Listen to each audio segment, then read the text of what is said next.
Hey guys, this is Dr. Sandy with another exciting video for you and your family and friends. Today we are talking about the 5 health tips for mothers. Moms, as you know, do so much. Why did I make this video? Well, we're in the month of May right now. In the month of May, we celebrate Mother's Day, but I think you would all agree we should be celebrating throughout the year. Mothers do so much for us. So to all the mothers out there, thank you for all the hard work you do. Thank you to my mom. You've made me the person I am.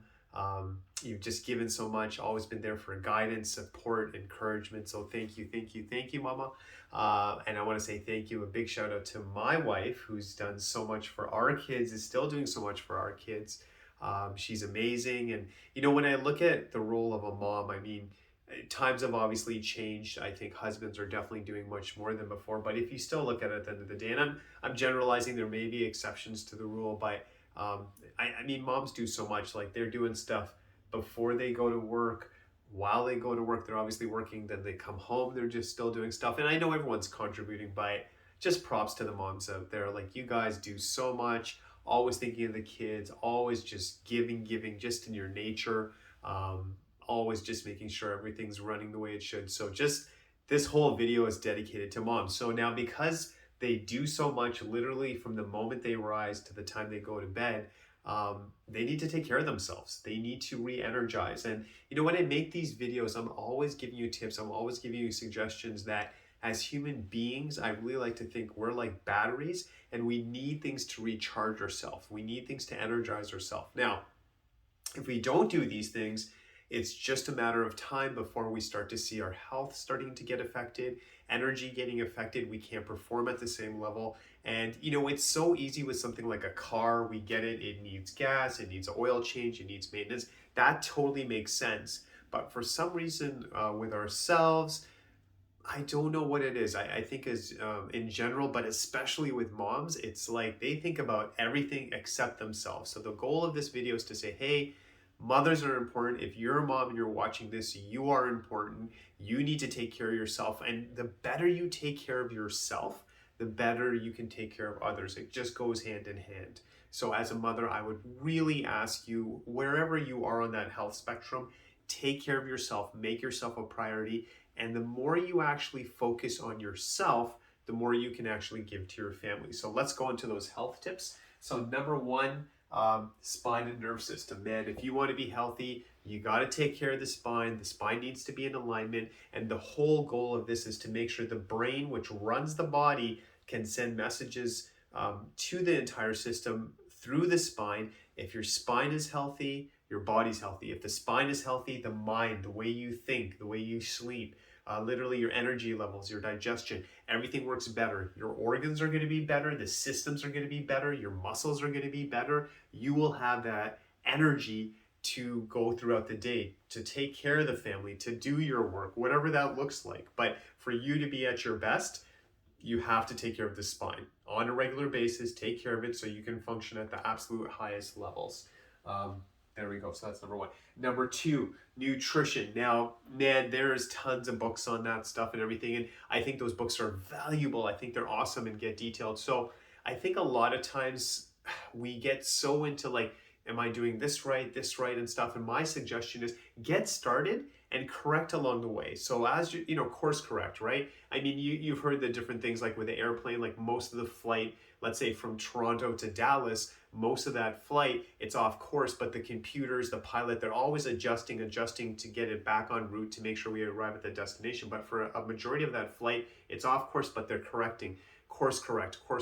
And I think with our life, when it comes to health, do the same thing. So, nutrition can kind of get overwhelming and confusing. So here's the real super summary, and then you can go in more detail. Make sure you obviously have healthy protein, however that looks like for you, whether you're vegetarian, you're not vegetarian, but healthy protein, veggies, fruit. Obviously, we're going to be drinking water throughout the day, and we're not going for perfection. Just do this 80% of the time, try to eat the best foods.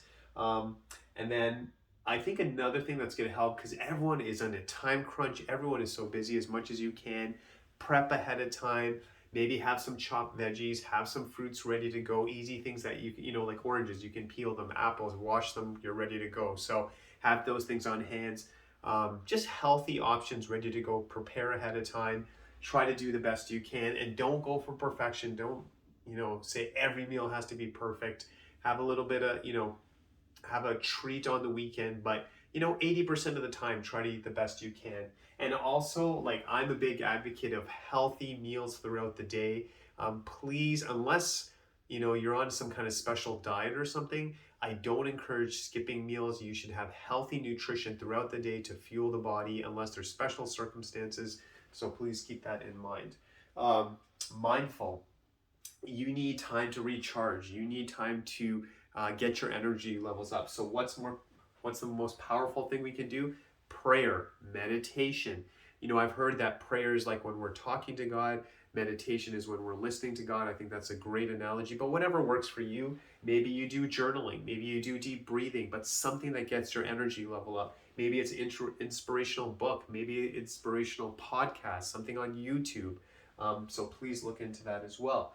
With the human body, these are just fundamental rules that the human body needs. It needs movement. So you should be doing some cardio. Maybe you're just going for walks. That's good. Maybe you like to jog. I would highly recommend some kind of resistance training, whether that's resistance bands or some weights, whatever number you're comfortable with. But that's an essential part of it. And I think I've seen this where some people just do cardio or just do resistance. But the more I read the research, I mean, resistance is powerful. We need both. But man, resistance is so good for the body. So just make sure that's not getting neglected. Of course, you should be stretching and moving to start your day, throughout the day, end of day. And again, don't worry too much about technique in the beginning. Just get started, listen to your body, whether it's exercise or stretching. If something doesn't feel right, you stop, reassess, but just get started and don't feel like, okay, even with my patients, they might feel like, okay, I need to spend 30 minutes to stretch. No, man, just start with 5 minutes, do the fundamentals. For exercise, maybe start with 15 minutes twice a week, and then it's all about developing momentum. And once you master that, you'll know you're like, okay, this is getting too easy. You go to 3 times a week, 4 times a week. So just get started. That is the message of this video. Just get started and course correct. Just, as you work on it, you can always change it up. A big thing I would also say is sleep. I just went to a seminar on chiropractic, and they're saying, when people get adjusted, when they're getting the spine corrected, a lot of the changes are happening in the sleep, a lot of the processing. And if you look at brain research, that's why sleep is critical. We think we're doing nothing when we sleep. That's when the brain is organizing things. There's healing in the brain, the spinal cord, the whole body's going through a healing process. Sleep is critical. And especially with moms, man, again, with the families, their work, their careers, so much going on, taking care of maybe not only the kids, but as mom and dad are getting older, maybe their family members, just whatever that looks like, there's just so much going on. And then if we get overstimulated, if there's too much happening, if there's too much stress, that's when the health starts to drop, and no one should be in that situation. So protect yourself, get that sleep, try to get as much sleep as you can. The earlier you go to bed, it's more powerful. The body has time to rejuvenate. It's just a better quality sleep. So try to go to bed early. If things are crazy, if you had some nights where you didn't sleep enough, try to take a power nap, 15, 20 minutes, maybe lie down for 15, 20 minutes, whatever that looks like for you, but make sure you get rest. You can eat all you want, you can do all this good stuff, you can exercise, but if you're not getting sleep, you're missing a very big portion of it. So those are the top 5, and I always like to give more and extra. So number 6, and I think this is also critical. If you're watching this and you're a mother, when's the last time you just had fun, that you laughed? Maybe watching a funny movie, listening to music, walking with a friend, reading a book. And again, maybe you're not like 3 hours reading a book, but every night before you go to bed, 10 minutes reading a book, right? Laughter, having fun, whatever that looks like for you. And like I said, the weather is getting better outside, going for a walk, maybe riding the bike, you need that to refresh yourself, to recharge yourself, so then again you can take care of others. So I could say so much, but anyway, moms, you guys are incredible. Thanks for all the mothers in the whole world for everything you do. Mom, thanks for raising me. Shelly, thanks for what you do for the kids. All the mothers are just, you guys are just, every day should be a Mother's Day. I think everyone would agree with me on that. We all, mothers have made us who we are. They do so much. And God bless you.